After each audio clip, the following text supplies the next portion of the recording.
안녕하십니까.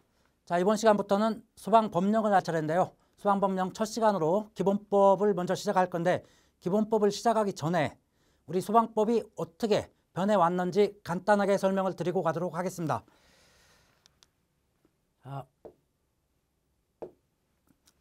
우리 소방법이 가장 중요한 시기는 연도가 2004년이 되겠습니다.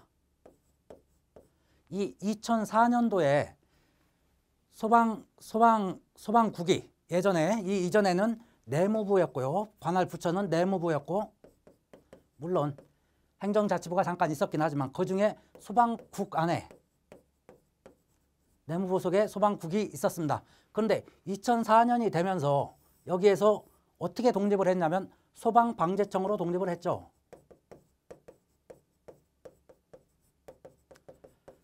소방방재청으로 독립을 했고, 이때 관할관청은 그 부서는 어디가 있냐면 행정자치부였어요.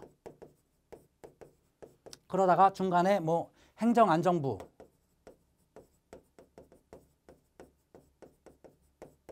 정권이 바뀌면서 뭐 여러 가지로 바뀌었죠. 또 이게 또 안전이 우선이다 해가지고 안전행정부,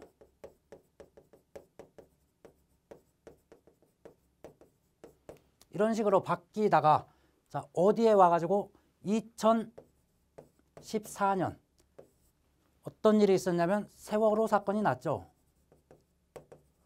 그리고 여기에 어떻게 바뀌었어요? 세월호 사건이 나고 국민안전처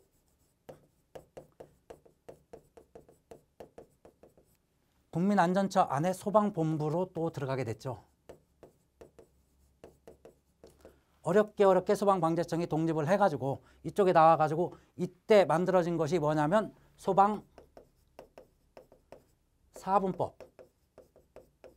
그러다가 금방 소방5분법이 됐죠. 소방4분법은 기본법이 있고 공사업법, 그리고 줄여서 그냥 설치유지법,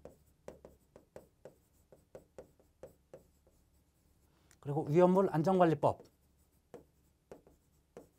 이렇게 4분법으로 출발을 했다가 다중이용업소에 관한 특별법이 들어갑니다. 그 다중이용업소에 관한 내용들은 원래 화재안전기준 NFSC 601에 있던 내용이에요. 근데 다중이용업소에서 화재가 발생하면서 인명사고가 계속 많이 나는 거예요. 그래서 특별히 관리하자 해가지고 특별법으로 만들어서 다시 이쪽에 넣게 됩니다.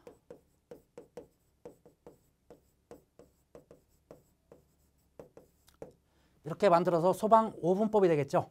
소방5분법이 만들어진 것이 바로 2004년도예요. 2004년도부터 만들어져서 이렇게 들어오고 있었는데, 이렇게 되는 바람에 이 국민안전처로 들어가고, 국민안전처로 들어가는 바람에 자, 그동안 여기 처음에 다 이게 뭐 소방을 책임지는 사람은 소방청장이었어요. 다 소방청장이었는데 국민안전처로 들어가는 바람에 국민안전처 장관이 되겠죠. 국민안전처 장관이 되었어요. 그리고 이런 법이 이 기본법이든 공사법이든 설치법이든 위험물이든 다 마찬가지로 체계가 어떻게 되냐면 체계가 법, 그 다음에 시행령, 시행규칙, 그 밑에 이제 시행령 별표, 시행규칙 별표가 있죠. 법은 의회에서 정하는 게 법이죠. 그리고 시행령은 대통령이 정하는 겁니다. 대통령령이에요. 이것까지는 변함이 없다 이거예요. 근데 시행규칙이 문제죠. 시행규칙. 이게 주무부 장관령이에요. 그러다 보니까 이 소방방재청에 있을 때는 행정자치부령 또는 행정안전부령 그리고 안전행정부령 이렇게 시행규칙이 정해지고 있었단 말이에요. 있었는데 그런데 이 상황이 발생되고 난 다음에 국민안전처 장관령이 아니라 여기부터는 총리령이 됐어요. 총리령이 돼서 시행규칙을 총리령으로 정하고 있었어요. 그리고 책임자는 국민안전처 장관이 된 거죠. 그전에는 다 소방방재청장이었어요. 소방방재청장. 그것이 지금 언제 2017년이 돼가지고 다시 정권이 바뀌면서 이 행정부처가 다 개편이 되죠. 개편이 돼서 다시 국민안전처가 행정안전부로 바뀌게 됩니다. 그리고 이 소방본부가 행정안전부 산하 외청으로 독립을 하게 되죠. 완벽하게 독립을 합니다. 이때는 소방방재청으로 있을 때는 소방하고 또 민박이나 뭐 이런 것들이 같이 있었어요. 그렇지만 이제 소방만 딱 떨어져 나와서 소방청으로 독립을 하게 되죠. 그래서 자, 책임자는 누구예요? 소방청장이 되겠죠. 소방청장이 책임자가 되는 겁니다. 소방을 관할하는 모든 책임은 소방청장이 지는 거고요. 그리고 이 시행규칙을 정하는 사람은 행정안전부 장관이에요. 행정안전부령이죠. 령. 이 시행규칙은 행정안전부령이에요. 행정안전부령. 그래서 행안부령이 되는 겁니다. 그리고 책임자는 소방청장이 된다. 이렇게 되는 겁니다. 우리 교재도 아직 2017년 판에서 2018년 판이죠. 2018년 판에서 아직 이런 부분이 다 들어오지 못했기 때문에 이 총리령으로 되어 있는 부분이 있고 국민안전처 장관으로 되어 있는 이런 부분들이 있어요. 그런 부분은 다 총리령은 뭐로? 소방방재청장으로 소방청장으로 총리령은 행정안전부령으로 그리고 국민안전처 장관은 소방청장으로 이렇게 다 바꿔주면 되겠습니다. 제가 말씀을 안 드리더라도 당연히 이렇게 행정부처가 바뀐 거기 때문에 그렇게 바뀌어 나간다라고 보시면 되겠고요. 금방 우리 교재도 수정이 되겠죠. 자, 그럼 본격적으로 한번 수업을 하도록 하겠습니다. 가장 먼저 소방기본법이 나오죠. 기본법, 우리 교재는 법, 령, 시행규칙 이걸 다 한꺼번에 묶어가지고 목차별로 이렇게 꾸며놨어요. 그 법령 시행규칙을 따로따로 떨어뜨린 게 아니라 어떠한 중요한 그 키워드를 가지고 법령 시행규칙을 그 한데 묶어가지고 그냥 교재를 편찬한 그런 시스템입니다. 처음에 소방기본법은 법으로 정하는 거, 의회에서 정하는 거죠. 기본법을 정해가지고 그 밑에 세부적인 내용들은 대통령령으로 다시 한번 정하고 그보다 더 세부적인 것은 그 행정안전부령으로 다시 한번 시행규칙으로 정해가지고 다시 한번 정하게 되어 있는 겁니다. 여기 맨 처음 보면 목적이 나오죠. 소방기본법의 목적. 왜 정했느냐? 소방기본법을 왜 정했느냐? 자, 화재를 예방하고 경계하고 진압하고 그리고 구조 구급하고 국민의 생명, 인체, 재산을 보호하고 공공의 안녕 및 질서 유지와 복리 증진에 이바지함을 목적으로 한다라고 법을 딱 피면 처음에 나와 있는 내용입니다. 목적 나와 있고요. 용어의 정의가 그 다음에 나오죠. 자, 이 목적도 많이 나와요. 시험에 많이 나오는 거니까 객관식에 나오는 거니까 꼭 기억을 해주시고요. 그리고 자, 한 가지 말씀 안 드렸던 게 이 법규는 2차의 점검 실무 행정하고 밀접하게 묶여 있는 거죠. 그래서 1차를 공부할 때 2차까지 같이 공부하시는 분은 법규가 좀 더 쉬울 수가 있어요. 그렇지만 1차만 공부하시는 분들은 상당히 이게 까다롭게 나오기 시작하면 상당히 까다롭습니다. 꽈락도 나오고 어려운 부분 중에 하나예요. 그래서 반드시 여러분들 공부를 할 때 1, 2차 나는 1차만 할래 이렇게 공부하지 마시고 같이 공부를 해주세요. 같이 공부를 하면서 화재 안전 기준 당연히 봐야 되고요. 그리고 법규도 같이 공부하면서 최대한 많은 것을 암기를 해야 됩니다. 어차피 합격증은 2차를 붙어야 나오는 거예요. 1차 100번 붙어도 합격증 안 주죠. 그렇기 때문에 어차피 1차만 다 이번에 볼 거야 라고 생각하지 마시고 같이 공부를 해 나갑니다. 같이 공부를 해나가야 훨씬 더 수월하게 갈 수가 있어요. 다음 용어의 정의를 보면 용어의 정의 소방대상물이라 하면 소방대상물은 건축물, 차량, 선박 항구 안에 메어놓은 선박만 해당된다. 이것 때문에 문제가 많이 나오죠. 이거 선박은 항해 중인 선박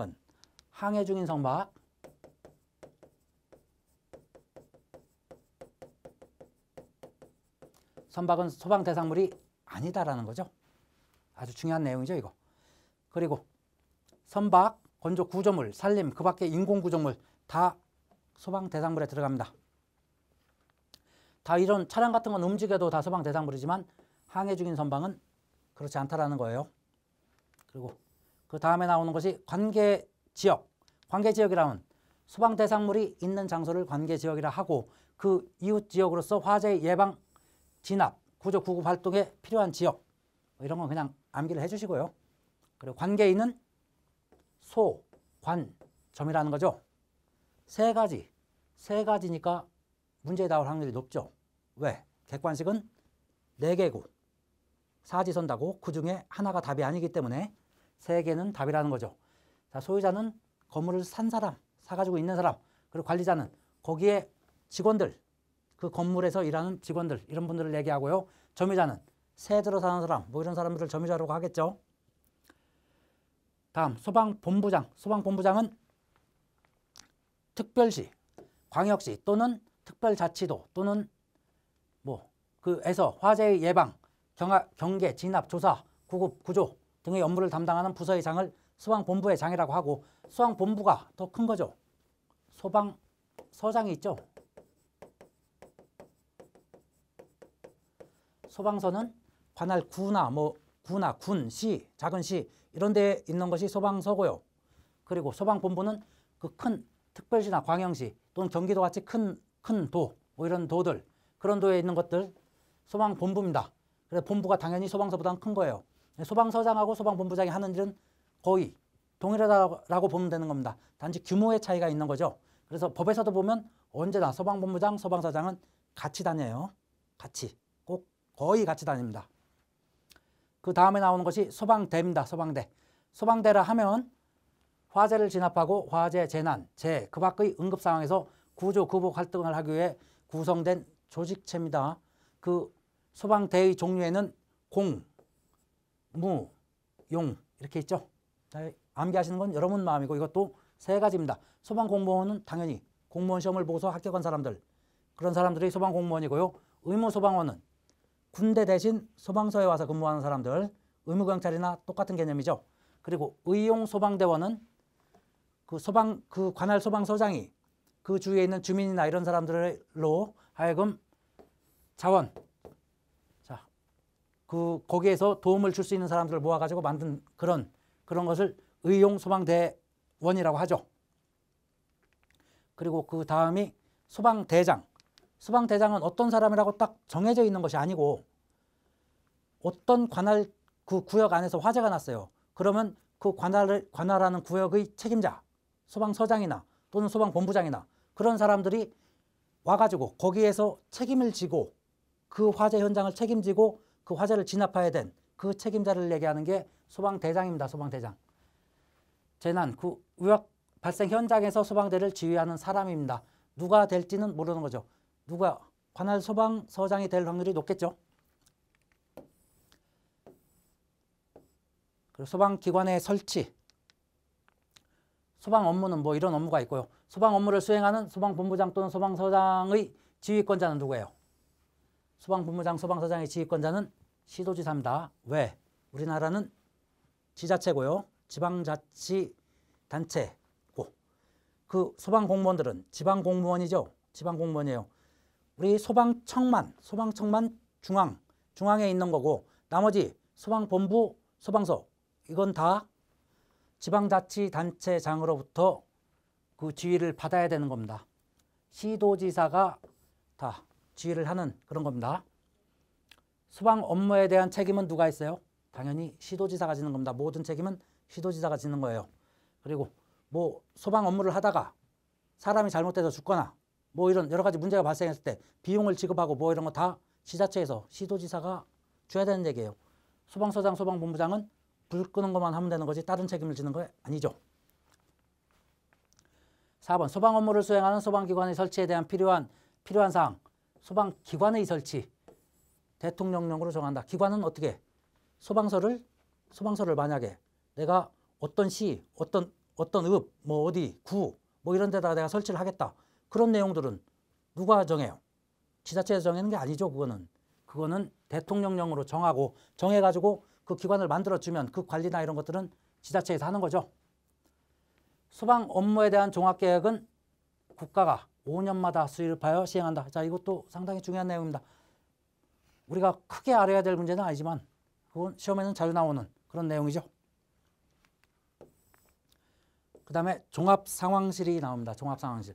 종합상황실은 소방서, 소방본부, 그리고 소방청. 자, 그렇게 설치를 합니다. 이게 종합상황실 설치 운영권자, 이 국민안전처 장관이 아니라 이게 소방청장이죠. 바뀌었으니까. 여기에도 종합상황실 설치하고, 여기에도 종합상황실 설치하고, 여기에도 설치를 해서 어떤 규모 이상 그 사고가 나면 소방서장이 소방본부장으로 보고를 하고, 소방본부장이 소방청장으로 이렇게 보고하는 그런 시스템이죠. 그 내용이 이 밑에 쪽에 나올 겁니다. 자, 다 설치를 한다라는 거고, 종합상황실 설치 운영에 필요한 사항은 이 총리령이 뭐를? 행안부령.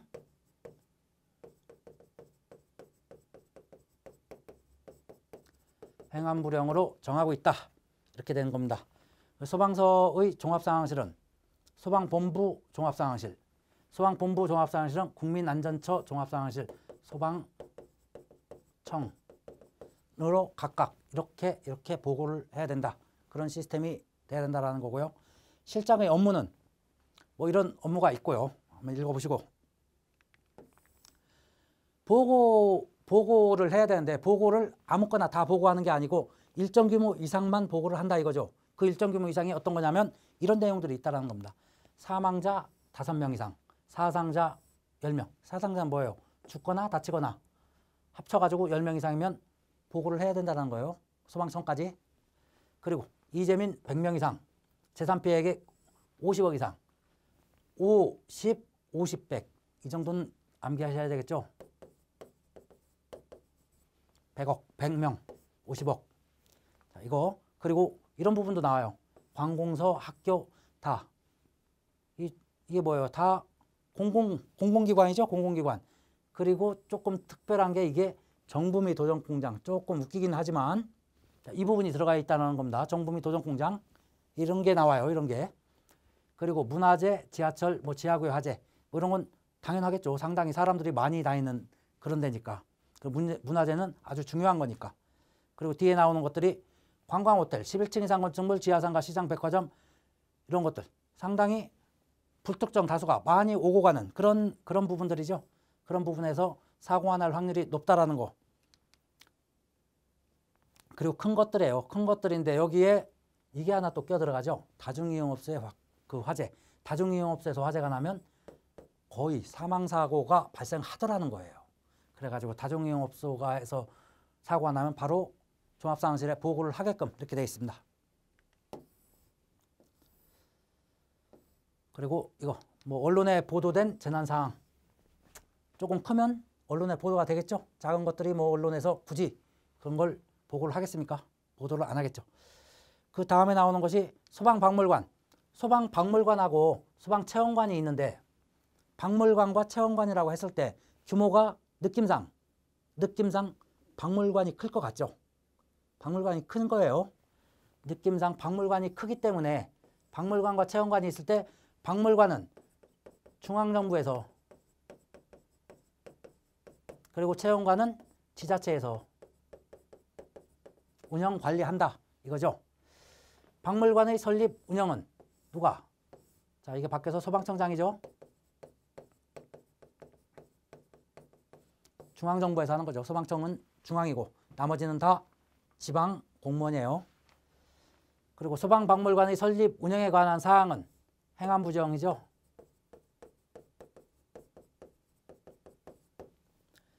그리고 소방체험관은 지자체니까 시도지사가 대장이죠. 시도지사가 운영 관리하고 자, 필요한 사항은 시도의 조례에 의해서 체험관을 만들어서 운영한다. 이런 내용이 있습니다. 그리고 소방역이란 건 소방 업무를 수행하는 데 필요한 인력과 장비를 소방역이라고 하죠. 이런 소방역에 관한 기준은 총리령 아니고 이것도 행안부령이죠. 행안부령은 시행규칙이라고 했어요.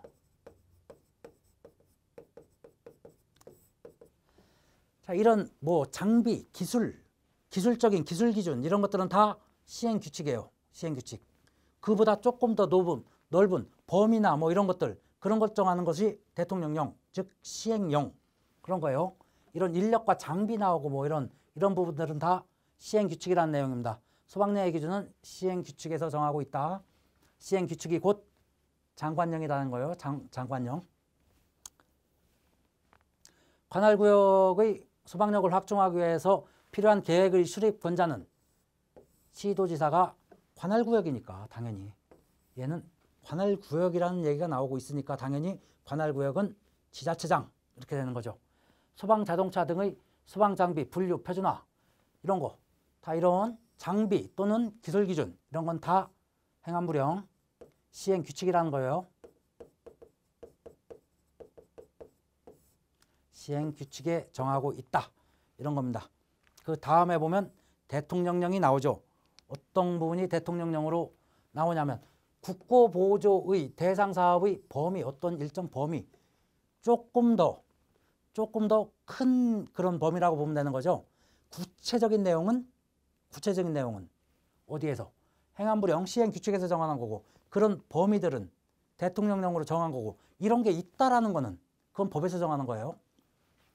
갈수록 더 위로 갈수록 범위가 넓고 더 구체적이지 않다라는 거죠. 밑으로 내려올수록 구체적인 내용이 있다라는 겁니다. 그래서 국고보조 대상의 범위와 기존 보조율은 대통령령으로 정한다. 이거 중요한 내용입니다. 그리고 소방활동장비 설비 종류, 이런 설비 기술 기준 뭐 이런 거라는 거죠. 다 행안부령이죠. 그리고 국고보조 대상은 구입 절차를 보면 국고보조 해주는 것들 그런 것들의 종류가 이렇게 있다라는 겁니다. 어떤 것들은 국고에서 보조는 해줄 것이냐. 차, 헬기, 배, 소방정, 뭐 육해공이죠. 육해공 다 국고에서 보조를 해줍니다. 국고를 해주고 또 청사도 지어줘요. 소방서가 있으면 소방서를 지어줘요.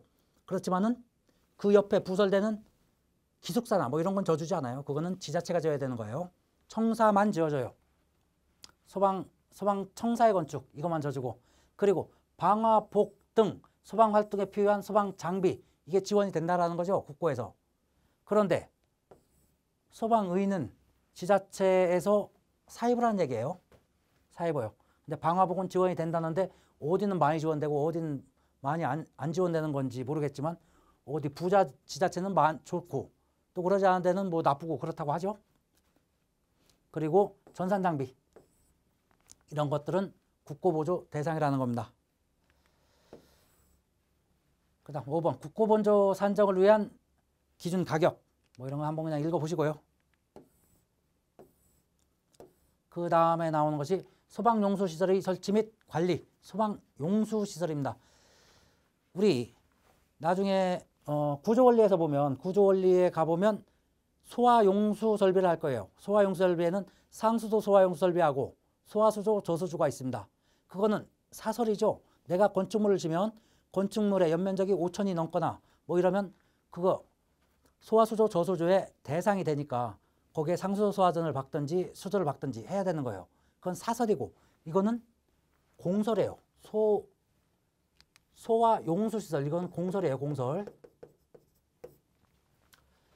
이 소화용수시설의 종류에는 소, 급, 저가 있다는 겁니다. 소화전, 급스탑, 저수조 이렇게 있고 이 설치하고 당연히 누가 설치해야 돼요? 돈 쓰는 건 누가? 시도지사가. 그리고 유지관리도 시도지사가 하는 건데 유지관리를 누구한테? 소방서장한테 넘겨주는 거죠. 그래서 그 지리조사하고 이 소방용수시설의 조사를 한 달에 한 번씩 하게 돼 있죠. 소방서장, 소방본부장은 그렇게 하는 겁니다. 원칙적인 설치 및 유지관리는 시도지사가 한다는 거. 지자체 거니까, 지자체의 재산이니까.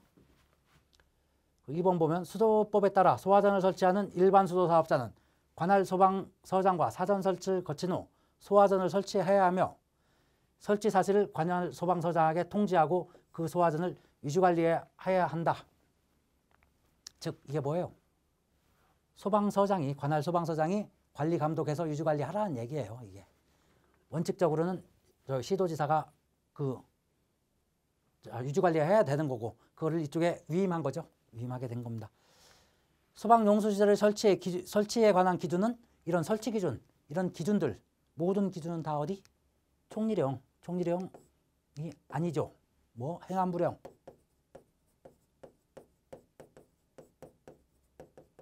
즉 시행규칙이라는 얘기예요. 시행규칙에서 정한다. 이런 얘기고요. 소방용수시설의 설치 기준이 이제 본격적으로 나오죠. 소방용수시설은 소급저가 있는데 그 소급저를 어디다 얼만큼 설치를 하느냐 이거예요. 이러한 넓은 공간이 이렇게 있어요. 이렇게 공간이 있는데 내가 여기다가 소화전을 하나 박았어요.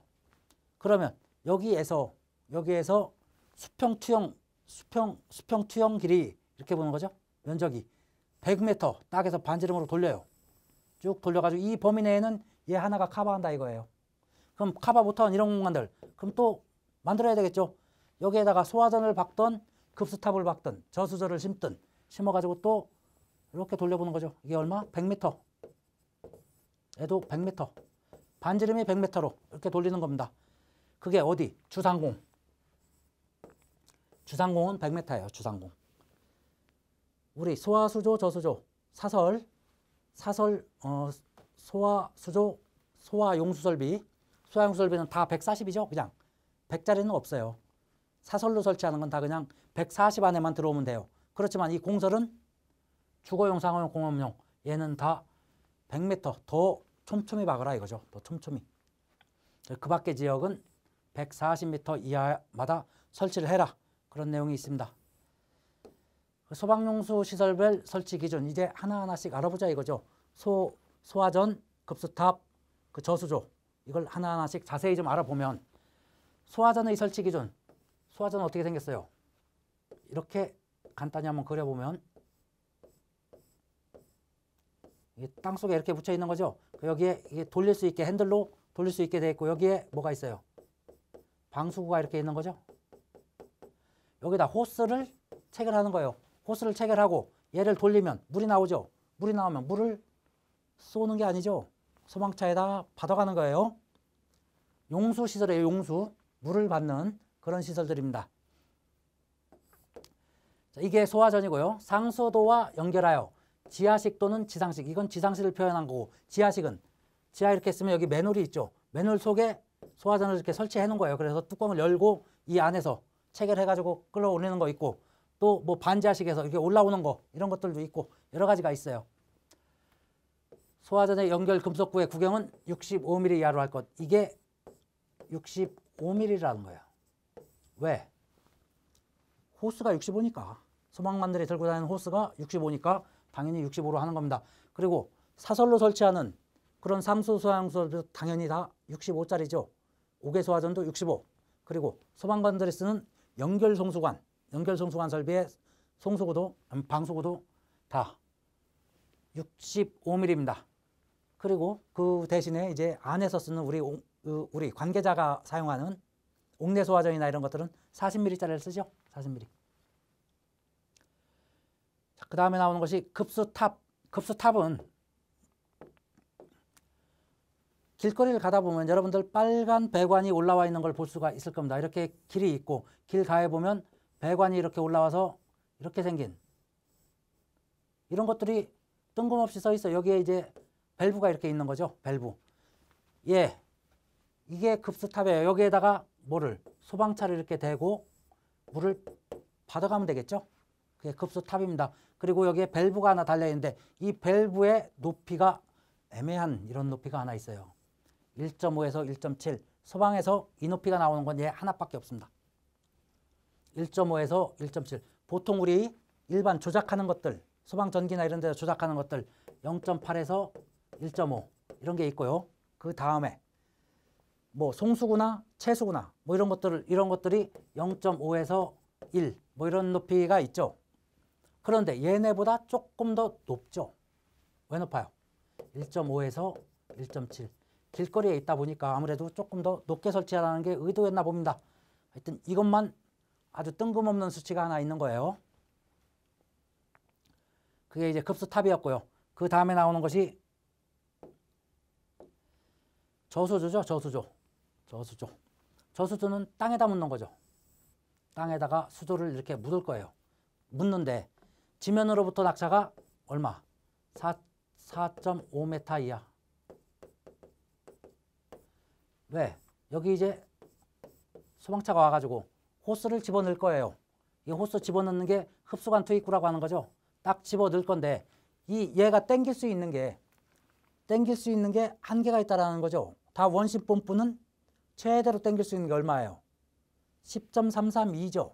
이론적으로 10.332m만큼 땡길 수 있는데 거기에서 마찰 손실이 발생하고 이 높이가 발생하고 다 하다 보니까 땡길 수 있는 게 4.5m 정도밖에 못 땡긴다는 거죠. 그래서 더 깊게 하면 채수구를 설치해서 밀어주던지 채수구 설치해서 펌프를 밀어주던지 아니면 4.5m 이하로 설치를 하라는 겁니다. 그리고 여기 흡수 부분의 깊이 물이 이렇게 놓다면 얕아지면은 이게 못 빨아들일 수 있기 때문에 호스가 들어갈 수 있게 이 흡수 부분을 만들어 놓은 거예요. 이게 0.5m 이상. 자, 이게 4.5가 이것까지 같이 포함돼야 되겠죠. 얘까지 흡수 부분은 물 빨아들이는 그런 구멍이 아니라 조금 더 깊게 물이 모이는 그런 부분이에요. 그리고 소방 펌프차가 쉽게 접근할 수 있도록 할 건 뭐 당연한 얘기고요. 흡수에 지장이 없도록 토사, 흙이나 뭐 모래 이런 것들이죠. 쓰레기 등을 제거할 수 있는 설비를 갖출 것. 여기 밑에도 긁어줘야 되고 위에 뭐 쓰레기가 있으면 쓰레기도 치워줘야 되고 뭐 갈퀴 같은 게 있어야 되겠죠. 그리고 흡수관 투입구는 사각형인 경우에 한 변의 길이가 60cm 이걸 얘기하는 거예요.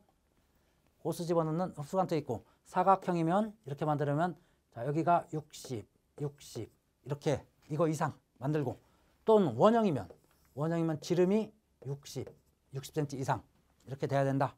그런 내용이 여기에 있는 거죠.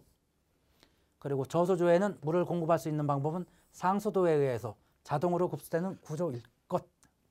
상수도 배관이 이렇게 오면 여기에서 볼탭을 설치하거나 해가지고 물이 이렇게 있다가 물이 쭉 빠지면 다시 자동으로 채워지고 또 물이 차면 볼탭이 올라가서 뭐 서지고 이런 식으로 자동으로 급수돼야 돼요. 자동으로. 자, 이런 내용들이 있고요. 다음 소방용수시설의 지리조사. 소방용수시설을 일단 설치는 누가? 시도지사가 설치를 한 거예요. 설치를 해가지고 유지관리도 시도지사가 하는 건데 그걸 위임을 한 거죠. 소방서에 위임을 해서 소방서에서 지리조사와 소방용수시설이 잘 있는지 이런 것들을 조사를 한 달에 한 번씩 해야 됩니다. 그래서 이제 산간 외지 같은 데에는 이걸 조사하러 다니고 겨울에 이렇게 다니다가 뭐 눈길에 미끄러 사고도 나고 이렇게 하는 그런 부분도 좀 없지 않아 이게 있어요. 자, 월 1회 이상이기 때문에 월 1회 이상 열심히 가가지고 확인을 한다 이거죠. 하는 사람은 누구? 지리조사는 용수시설 및 지리조사는 소방본부장, 소방서장이 한다라는 겁니다. 물론 직원들이 하겠죠. 조사 내용은 소방용수시설이 잘 있는지, 물은 차 있는지 아니면 거기 물 퍼가지고 누가 논에다 물 댔는지 이런 것들 확실히 알아야 되겠죠. 이거 물 빼내가지고 사적으로 쓰면 큰일 나죠. 이거 벌금 많이 맞죠. 벌금 5년 이상, 5년 이하, 3천만 원 이하의 벌금을 맞죠. 그리고 소방대상물에 인접한 뭐 도로의 폭, 교통상황 이게 뭐예요? 지리조사죠. 지리조사. 도로의 폭, 인도의 폭이 아니라 차도의 폭이에요. 차도의 폭. 소방차가 갈 수 있는지 없는지 그런 거. 도로변 토지의 고저, 건축물의 개왕 그 밖의 소방활동에 필요한 지리조사입니다. 뭐 인도는 필요 없어요. 차도만 얘기하는 거예요. 차도만. 조사 결과는 자 일단 소방에서의 연도가 나오면 모르면 무조건 2년을 찍는 겁니다. 우리 객관식이니까 무조건 2년이에요.